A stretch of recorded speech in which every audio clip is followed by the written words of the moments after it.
toi, le renouvellement de l'Esprit Saint sur ta vie, la recherche de l'Esprit Saint dans ta vie. Le psaume dit, recherchez Dieu et sa puissance. Parce que sans la force de Dieu, tu ne peux pas faire le combat spirituel. Et le combat, les défis de notre temps sont immenses. Les défis de notre pays sont immenses. Tu ne peux pas y aller les mains vides. Les défis dans le travail, les défis dans l'éducation des enfants, les défis au niveau social, au niveau politique. Tu ne peux pas, parce que les gens qui sont là-bas, les gens avec qui tu travailles, les gens que tu rencontres, eux, ils ne viennent pas les mains vides. Ça, si toi tu viens les mains vides, et eux, ils ont des choses dans la poche, dans la main, dans la bouche, comme nous le savons, tu as déjà perdu. Le psalmiste dit, j'ai vu, j'ai repéré mes espions, j'entends ceux qui viennent m'attaquer. Toi, tu ne vois rien. Toi, tu n'entends rien. Toi, tu ne repères personne. Celui qui te voit, et toi, tu ne le vois pas, celui-là a déjà de l'avance sur toi. C'est vrai ou c'est faux? L'homme dit, bête ou aimé, yes, c'est un, tu l'en as cheaté. Et tu l'en as cheaté. Et là, on a dit, et la sorte là, tiens. Bon, il y a vraiment l'homme dit, et ça, nous, et les voix à mis ça, nous. Et les voix à mis ça, nous. Mon Dieu, mais il y a tombé le bétier, mais ton bétier, mon Dieu, bon, on va voir le monde là. Ado sengea. On doit dire que mon Dieu est dans le amen. Mais si on a soit il peut nous dire, et la fin nous et la fin nous la soit la personne nous dit. Au fil des années, on a envié le nom amen. Ah, et là donc on a y mené, et maintenant donc on dit que nous avons et nous avons amen. Et nous avons et on finit de bouer. Donc, la croissance, c'est la logique du royaume. Dieu ne va jamais te donner un arbre. Il va te donner une semence. Et tu dois l'écouter pour entendre la terre dans laquelle tu vas la planter. Et quand tu plantes, tu dois faire attention. D'abord, tu dois préparer la terre, planter, et l'arbre va commencer par pousser. Quand l'arbre pousse, va donner des feuilles, va donner des fleurs, et puis des fruits. Même les fruits, si tu ne fais pas attention pour les cueillir au moment juste, tu perds. Tu perds tout. C'est la logique de la semence, c'est la logique du talent, c'est la logique du levain jeté dans la pâte, c'est la logique du royaume. Tout dans le royaume croît et grandit. Cela est signifié par le prophète Ézéchiel dans sa vision où l'eau sortait du temple, du dessous du temple. Et puis, on demande au prophète de marcher. L'eau arrive à sa cheville. On dit avance. L'eau arrive à son genou. Et on dit avance. L'eau arrive à sa taille. Avance encore. L'eau arrive à sa taille. Et ensuite, c'est un torrent infranchissable que le Saint-Esprit, dans notre vie, à partir de cela, atteigne les limites insoupçonnables. Dieu veut que nous nagions dedans. Ne laisse pas la part que tu as reçue dans les sacrements. Ne les laisse pas seulement au niveau de la cheville. Le prix, comment? Le prix, comment? Premier point, le salut est gratuit. On n'achète pas le salut. Saint Pierre dit, ce n'est pas avec l'argent et l'or que vous avez été rachetés. C'est par le précieux sang de Jésus. Le salut est complètement gratuit. Mais il y a un prix. Les dons de Dieu sont disponibles,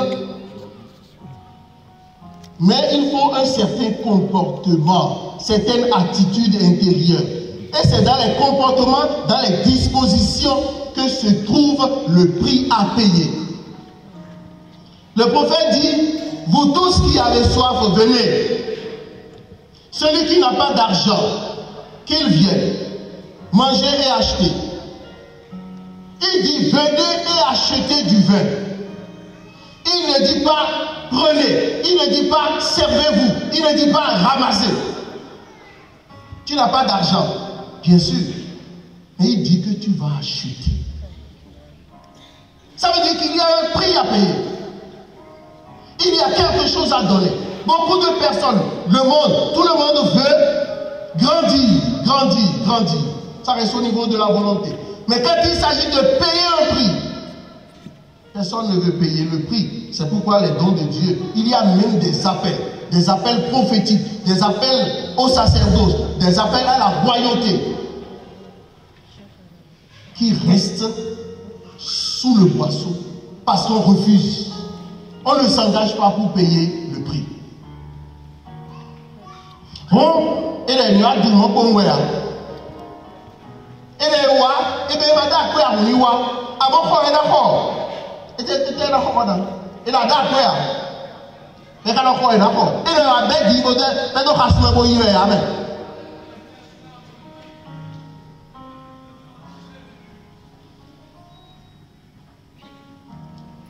La parabole des 10 vierges dit la même chose. Les vierges folles, les folles disent aux sages, donnez-nous de votre huile pour nos lampes. Et les sages leur répondirent, non, il n'y aura pas assez pour vous et pour nous. Allez plutôt chez ceux qui vendent et achetez-en pour vous. Les vieilles sages disent, nous n'allons pas vous donner l'huile. Nous n'allons pas vous donner l'huile. Allez chez les marchands. Achetez vous-même votre huile pour vous. Oh, Dieu vit et faut aider les léons. Mais non, il y a un soubin, bon, non, t'es pas assis sous d'or.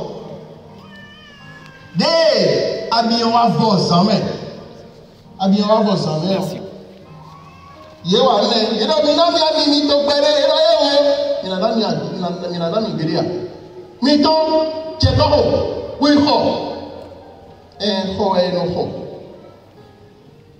achetez pour vous, chacun achète pour lui-même.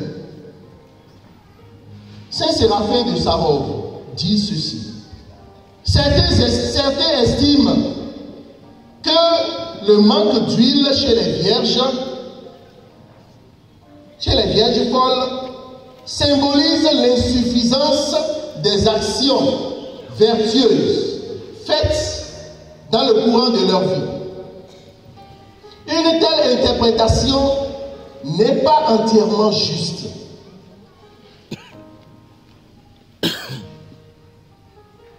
Quel manque d'action vertueuse pouvait-il avoir puisqu'elle était appelée vierge? La virginité est une vertu presque angélique. Donc, la virginité est une vertu angélique. Donc, il ne s'agit pas du comportement vertueux, comme nous pouvons penser. Mais Saint Séraphin dit, c'est le Saint-Esprit. Parce que les vierges, même celles qui sont folles, sont appelées vierges. Donc, étant vierges, qu'est-ce qui leur manque? Ce qui leur manque, ce qui a suffi. La vie chrétienne, ce n'est pas d'abord la perfection. dans le comportement, mais c'est la perfection dans l'amour. Et l'amour de Dieu a été répandu en nos cœurs par le Saint-Esprit. Les prix à payer. Première chose, je